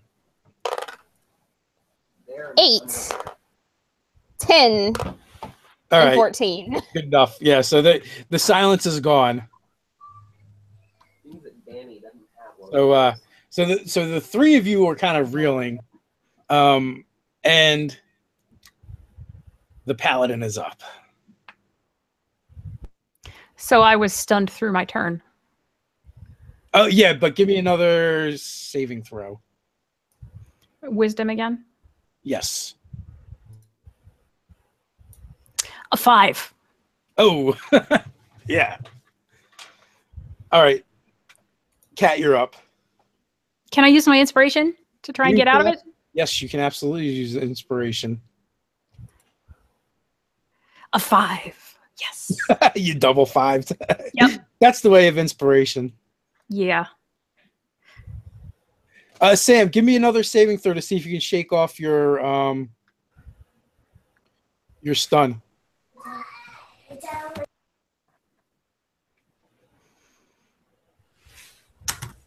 15. You're good. But that happens at the end of your turn, so and you're You're still raging though, because you did get hit this round. So what is Kath doing? Is the guy that I set on fire still up? Yes, he is. All right, I'm going to take a swing at him.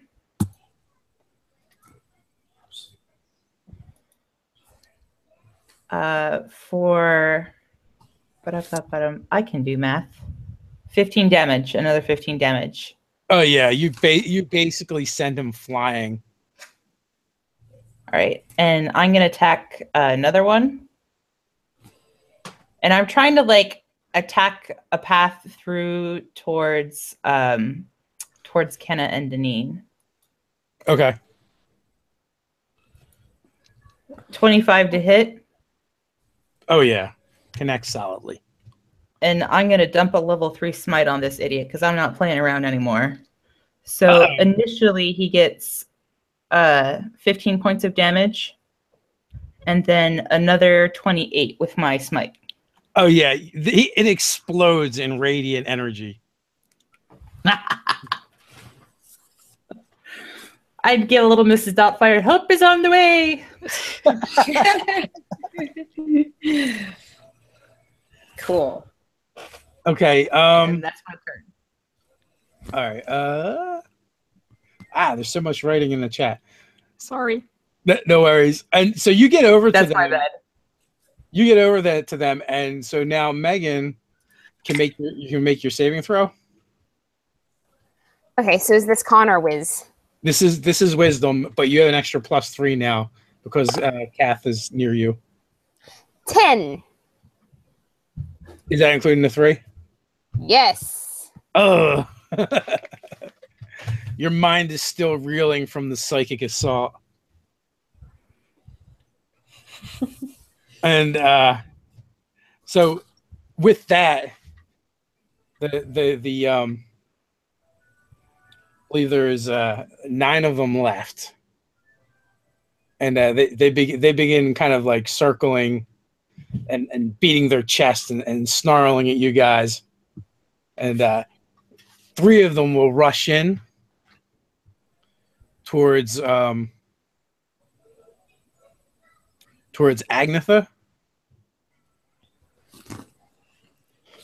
in a flurry of claws and fangs. Come at me, fools! Does a 13 hit? I suspect not. No, it doesn't. Let's say 15. Nope. No, 16. 16. Does that hit a 16? Yeah. Okay. So, all right. So you actually get savaged by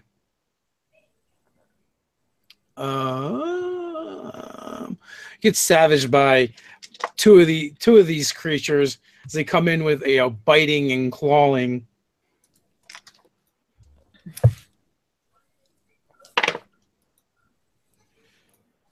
And so you will take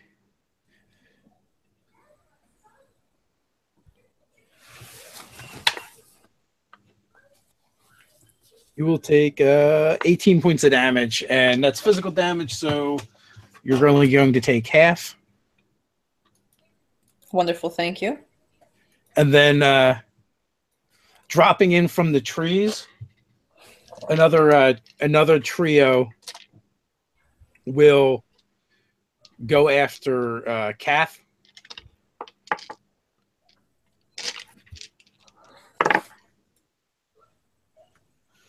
All right. Does a 17 hit?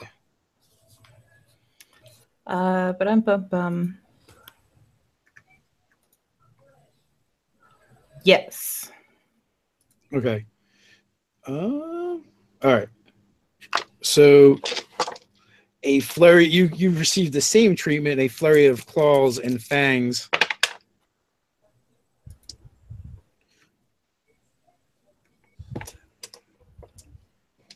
Note to self: don't grab that die anymore because I can barely read it. Getting old. For 36 points of damage. as they rake and snarl and bite across your armor. And then two of them two of them will go after Deneen, and one of them will go after Kenna. So Kenna does a... Wouldn't they have to pass Kath to do that? Not really, because they're coming from like all sides. Okay, just checking. I'm desperate. So does a 17 hit? Just exactly.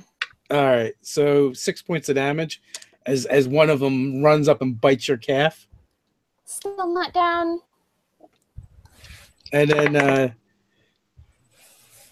with all this die rolling, you'd think I'd have got at least 120. Does a 14 hit, Deneen? Nope. All right, so you get bit one time for 4 points of damage. For, okay. And that would bring us to Deneen's turn, the bottom of the order. Well, she can't do anything because she's still stunned.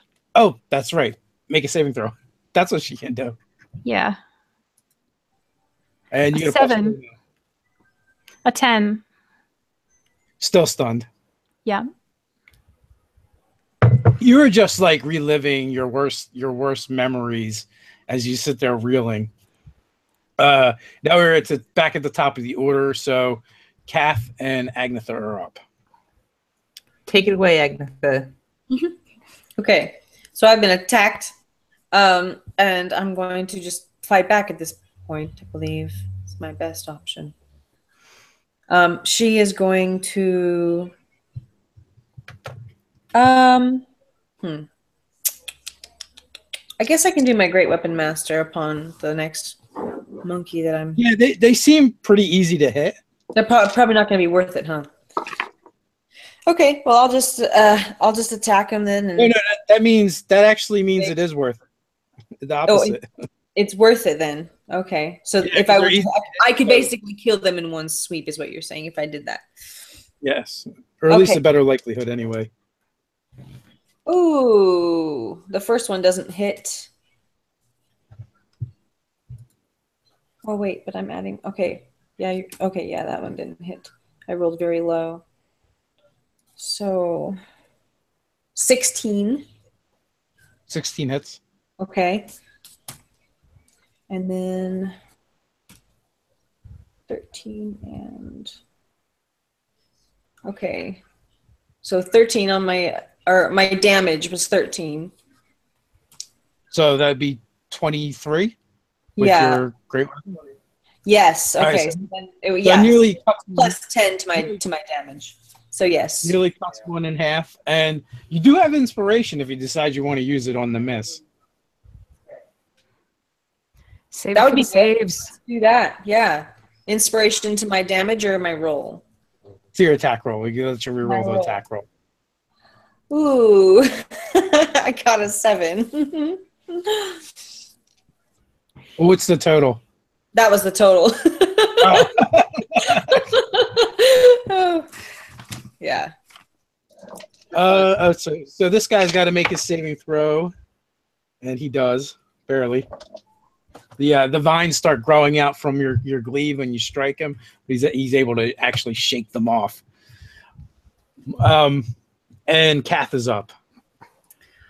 All right, I'm gonna wail on a couple more guys. Does 12 hit? 12 does hit. All right. Then it takes 20 damage. Is he still up? He is.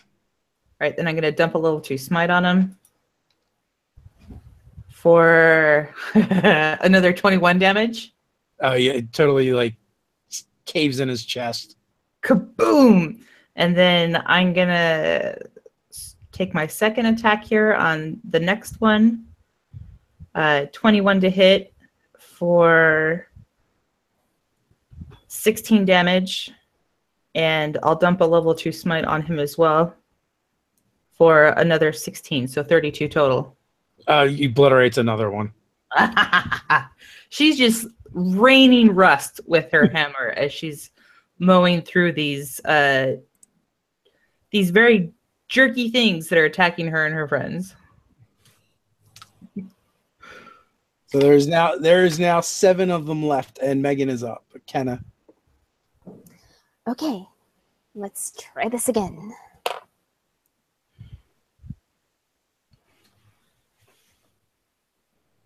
Yeah, it was a DC 11, right? Yeah. Yay. Okay, do I still have to roll 3 or am I good now? No, just 1. Okay. I need to heal myself very badly, so I'm going to do that. Okay. Cure wounds. You guys can move on. I can do the math myself. So at this point that they kind of they all kind of like pick up their heads at the same time as if they're hearing something that you guys cannot hear, and they all begin to dart into the trees.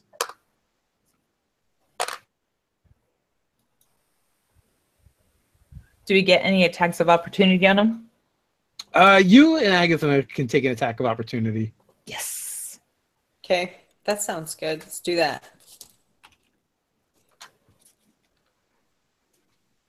10.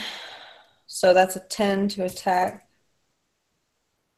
10 total? Would that work? Yeah. It totally jumps over your glaive and bounds away. Can I smite on an opportunity attack? I believe so. All right. Then I'm going to level 1 smite this thing for a total of 24. Well, Dave, when I'm doing my double attack, 10 and 10 is 20, right? So is that on an attack of opportunity you only get 1. Only 1? Oh, okay. Yeah, it's just a swipe as they run away. Okay. So you definitely slam it in its side, crushing a bunch of ribs, but it's still alive and runs off. Damn it. All right. Almost. They were fast. I'm going to need to be healed too. Agnetha's wounded. As soon as this is all over. So so basically right now you just see monkey butts as they like flying through the air, chittering to each other, bounding from tree to tree. Broboons. Broboon butts. Yeah. Is the kid did Deneen already pick the locks? I'm still The kid stunned. is stuck in. Oh. Dang. Still now? So The fight's we're not out of initiative yet, as far as I've heard. we are well, unless you guys want to do anything, we're coming out of initiative now. The monkeys are running away. Okay, it takes 3 more rounds for me to make that save. Okay, so 18 seconds, so a couple breaths. Yep. You shake it off. How All right, badly I'm are gonna cast Knock if she's and still Kenna at this ring. point? I mean, I'm all right. But any healing helps, especially in these crazy parts. So I'm sitting on about half my health. So Deneen sort of grimaces when she finally comes out of this stun, and she's looking over these chains on Angus. But as she does so, she hesitantly tries to recall the dagger she left in the guy's neck. And it comes back to you. Oh, good. All right. Now she can try to work on these chains. I believe. And she can use her action on one and her bonus action on the other one. Because of Okay, so I believe I heard a knock spell. You did, but that was when I thought that we were in a rush. If she's going to take the full 18 seconds, I'll save the spell slot. I mean, not that I would know that, though. Okay. Okay, so you're actually looking at the manacles, and you definitely know that they are arcane locked, and that doesn't mean you cannot bypass it, but it's going to be tough. So DC 25. Oh my gosh. Her Can I give first her inspiration? I Yeah, don't you think it can. works that way. Oh, okay. Yes. Ooh. It's a skill check. It's an ability check. Right. You can absolutely it's do this. I've ability seen check. you do way harder things than this. I can also guidance myself then if it's an ability check. The skills are ability checks. All right. So then, and how much is your inspiration there? I believe it's a D10 now. 1d10. I got a 2. So it's nope. The first roll is 14. So that didn't work out so well. But the second one, she gets a 27. Okay. So after you finagle with it and work it for a while, you're able to find the mechanism and kind of like trick it into opening. And then there's multiple chains, right? So this is going to take more. Well, that you got the. But we have time now. Free, yeah. His hands are free. You've kind of figured out the mechanism, so you get him out of the chain. Oh. He's a little emaciated, but they must have been feeding him and giving him water, or he'd been dead by now. So she crouches down in front of him and says, Angus, do you remember me from the caravan a couple of months ago? He's not conscious. Oh, all right. I'll grab him. His little form just kind of crumples in your arms. Oh. We're taking him home with us. Yeah. Like, well, he doesn't have anybody else, so yes. He has 4 moms now. So can it take 20 points from lay on hands and Agnetha take 15?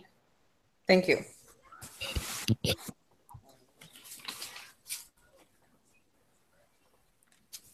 So you both feel a little bit better. So what are you guys doing now? Is this thing still glowing and evil? No, it stopped as soon as you took Angus out of it. All right. Man, I know we came back here to go through that compound and stuff, but I really don't think we should keep him here any longer than absolutely necessary. And as much as I hate to do this again, what do you guys think? We can't take him with us, and we can't leave him here. Well, but obviously the monarch is up to. He's been murdering people right and left. Yeah, he is. But we can't just leave. Go check and see if he's in the compound. We could guard the kid, and you could scout through. I could. And if he's there, then we'll take care of it. But if he's not, then we won't have to. Yeah, I'll go check it out. Can we maybe take a little break first, though? Oh, that's probably a good idea. Yeah. We'll go get one of those hollowed out houses and just camp out there, I guess. What do you guys think? Yeah, make a bed for Angus and give him a break. Feed him, that stuff. Oh, yes. Sounds good. I can go and hunt. In a sense, as I'm hunting and trying to find food for everybody for the night. I will make use of someone's kitchen. Okay. So we're going back to the village? Yes.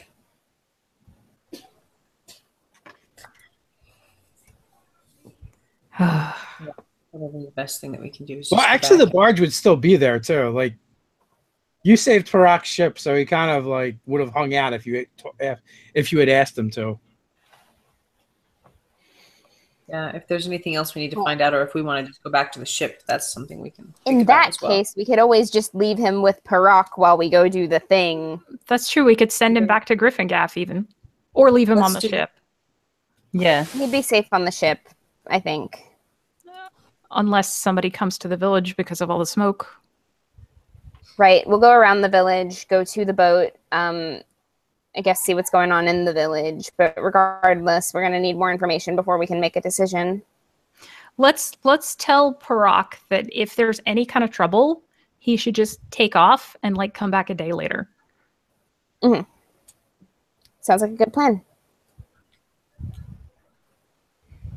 Okay, so we're going to end with you guys on the barge, with Parak handing over Agnes, and and a little bit. You've been able to get him to respond a little bit, and you've been able to tend him. Mostly he seems more exhausted and drained than anything. You're not quite sure, what it is. It might have something to do with that contraption he was in.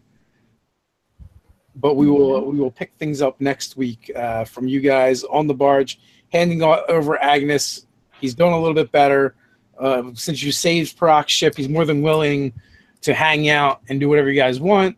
The one thing to consider is, though, they were using this kid for something, and keeping him close to the something may or may not be a good idea. So, oh, yes. Weird. And also, you don't actually know if the monarch and this thing is connected yet, for sure. Right. We don't. Seems like there was more of a problem than we ever could have imagined. You guys find this very long laundry list of awful issues wherever you go. Is this like a pattern? I mean, unfortunately, is this my life yes. now? Supposed to go skinny dipping in the river, but they decided to go voyage. So on the bright side, it will never be boring. We're just very busy people. Right. Evil never takes a break. So with that, I want to thank everyone who's been watching, and thank you guys for playing in the game as always. And we will be back next week, same time, same channel. So until next time, stay nerdy. Stay nerdy. Be nerdy.